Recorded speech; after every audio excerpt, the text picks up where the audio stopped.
Hi writers and readers, I'm Christy Stratus, and today I wanted to talk about a question that was asked to me privately and that I answered privately, but it's a really good question. I was asked how I do research on fashion of the time period to make sure that it's very accurate. So that's a really good question, and it seems like it wouldn't be too hard, right? So one thing that's really important to note is that yes, there are TV shows and movies that are very accurate, and you can look at them and get a really good idea of what people in the time period might have worn. But the thing is that when you take something like Downton Abbey, for example, you look at that and you say, oh, I've got my whole guide right there. Well, there are a number of factors that contribute to maybe it doesn't quite work that way. It depends on a lot of things. For example, Downton Abbey takes place in England. My story, Anatomy of a Darkened Heart, takes place in America. The fashions may have been different. Downton Abbey is based on the wealthy, whereas Anatomy of a Darkened Heart is based more on the middle class. There's definitely going to be some differences there. So as you can see, that's pretty important. That can actually make it's a huge difference. It really can be a huge difference. So a good place to start it could be watching some kind of period drama that's been very well researched, but after that you need to get into the real nitty-gritty.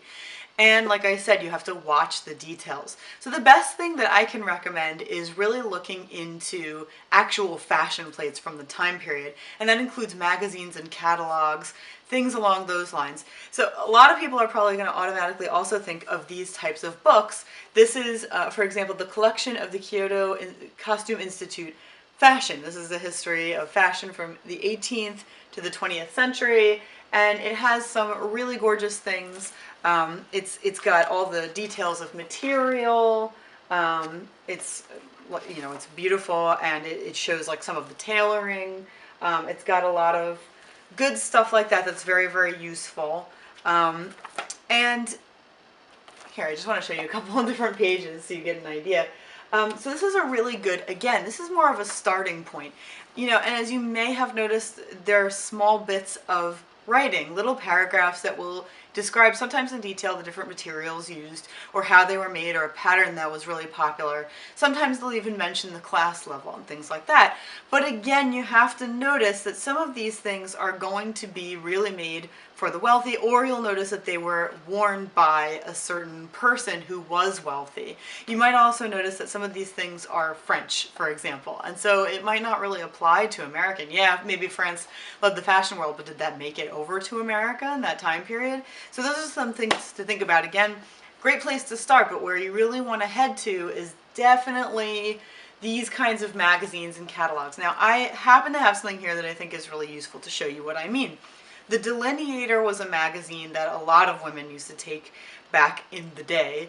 This is actually a book that's it compiles 1883 to 1890 of this magazine. So of course the first thing that you would do if you found something like this is say, you do the research, okay, well, what income level usually looked at this? What income level cared about this?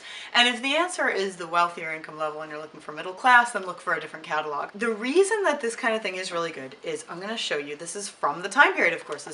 This that I'm showing you right now is 1884.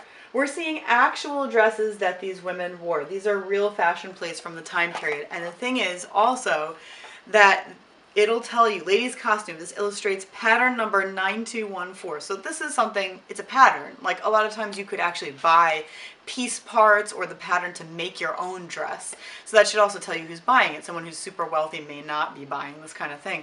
But I'm gonna flip again.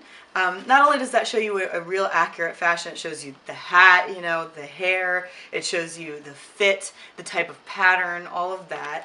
And the fact that you could order the pattern for it. But there's also things like, this is from 1884 also, and it's showing you the front and the back view of these top pieces, like little jackets and things. So it's important to even note the shape that it took, because there were certain time periods that, the shape could be so very different. Jackets can be important. And again, I just want to read you something real quick from here. It says, the polonaise is pictured as made of cashmere trimmed with bands and facing of velvet, blah, blah, blah. The whole point is that it has the actual terminology in it. So that's the terminology that the women and men of the time period would be using to talk about their clothing. It's also telling you exactly what it's made of. So you know for a fact that this is definitely true. And by using these words and these particular types of materials, by describing the fit in this way, buttons and lace and all this kind of stuff, you're definitely going to have something that is true to the time period. There's really no chance of you getting it wrong if you go by this. It's pretty foolproof. And so finally, I just want to say the person who asked me, I believe, was talking about like 1930s. It might have been a different time period, so I'm sorry if I made a mistake.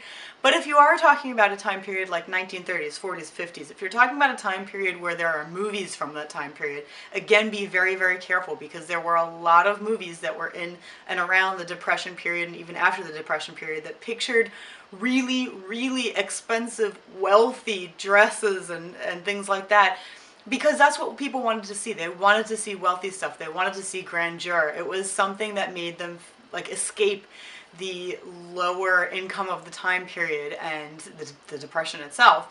So it's really important to note that even though you're seeing this party dress in a 1930s film, that may not have been worn by a regular everyday person. That may have been like the wealthy 1%. So if you're writing a normal person in the 1930s, you may not want to use a film from that time period. Again, look at the catalog, look at Sears, look at Macy's, places like that.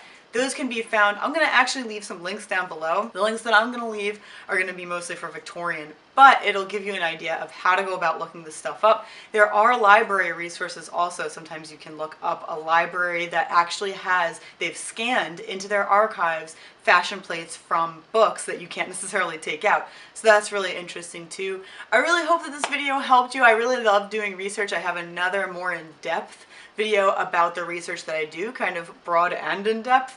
So I'm looking forward to making that for you, and thank you so much for joining me.